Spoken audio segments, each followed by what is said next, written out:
La nuit semblait fraîche.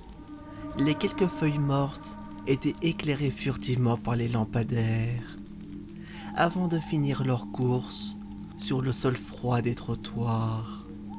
De sa fenêtre de son salon, David regardait ce spectacle avec une certaine émotion. Et pas n'importe laquelle, celle de la peur.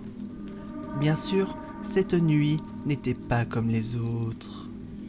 Aujourd'hui, c'était le 31 octobre, donc Halloween. Cette fête très spéciale où tout le monde s'amuse à s'effrayer. Que ça soit bien entendu les enfants, mais aussi surtout les adultes. Mais cette fête d'Halloween symbolisait une chose pour tous les habitants du petit village, niché dans les montagnes du Colorado, et dont la famille de David habitait. Cette tradition était synonyme de peur, d'être damné. Si on n'offrait pas des bonbons aux enfants faisant du porte-à-porte.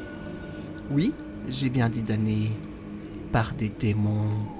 Des démons qui sortent des enfers à chaque fête d'Halloween et qui prennent possession de certains enfants du village, à chaque fois et de façon aléatoire. Chaque habitant de ce bourg connaissait cette malédiction et à chaque veille d'Halloween faisait en sorte d'avoir suffisamment de bonbons pour contenter les enfants qui venaient sonner à la porte. Si le démon qui se cachait dans l'enfant avait sa friandise, il repartait pour une autre maison, laissant l'âme de l'habitant pour un sursis de 364 jours. Mais si au contraire, l'habitant n'avait plus de bonbons, le démon aspirait son âme, qui, une fois rentré aux enfers, l'offrirait à Satan. C'est pourquoi tous les centres commerciaux aux alentours étaient toujours dévalisés par les habitants du village, et ce, au moins 15 jours à l'avance. Certains faisaient presque 100 kilomètres pour mettre la main sur quelques paquets de sucreries, et dont David faisait partie, n'hésitant pas à sacrifier de l'essence pour son âme. Cette année ne dérogerait pas à la règle. Il y a 3 semaines, le père de famille avait fait pas loin de 60 kilomètres en voiture, juste pour acheter quelques bonbons aux fruits, réglisse et fraises tagada. Assez pour passer la soirée d'Halloween dans la sérénité. Mais cette nuit allait basculer pour David. Ce soir, ce dernier contemplait des groupes d'enfants faisant des allers-retours devant sa fenêtre. Tous furent déguisés en toutes sortes, en monstres, en vampires, en fantômes, etc. Même un petit, qui n'avait pas dépassé les 10 ans, avait comme masque celui de Michael Myers. Ce qui fit néanmoins sourire David, car le déguisement était disproportionné au reste du corps de l'enfant. Mais de temps en temps, la sonnerie de la porte d'entrée extirpait David de ses songes, obligeant ce dernier à ouvrir. Fort heureusement, le père de famille avait toujours le saladier rempli de bonbons. À chaque fois qu'il donnait une friandise, David dévisageait chaque enfant déguisé, dans l'espoir d'y apercevoir un démon caché. Mais c'était peine perdue. Il ne trouvait aucun signe permettant de voir une créature de l'enfer. À l'instant où David referma la porte pour la dernière fois, ce dernier entendit des bruits de pas à l'étage du dessus. Puis, dans les escaliers, Marc, son fils de 8 ans, en descendit. Lui aussi fut déguisé en squelette. Marc tenait un petit seau en forme de citrouille. Visiblement, lui aussi était prêt à faire sa tournée de bonbons.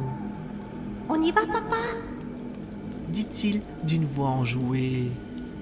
David acquiesça, totalement résigné. Avant de prendre son manteau, David se dirigea à la salle à manger pour prévenir sa fille de son départ. Quand son père entra, Anna, qui était babysitter, regardait un vieux film d'épouvante en compagnie du fils des voisins.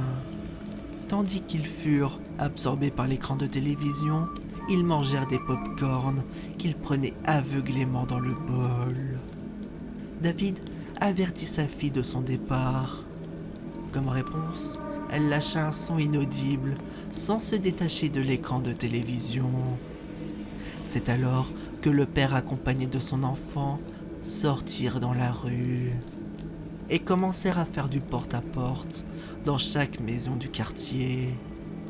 Par chance, chaque habitant avait encore des bonbons pour le jeune Marc. Mais plus la nuit avançait, plus les rues du village furent désertes. Petit à petit, tous les enfants rentrèrent chez leurs parents. Il ne restait donc plus que David et son fils qui furent dehors. Ce fut donc au tour de Marc et de son père de rentrer.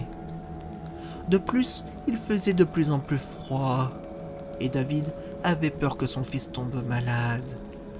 Une fois rentré, Marc monta dans sa chambre afin de se changer, pendant que David se dirigea vers la salle à manger, où il avait laissé sa fille et le fils de ses voisins. Mais étonnamment, la pièce vers laquelle se dirigeait David fut partiellement plongée dans la pénombre.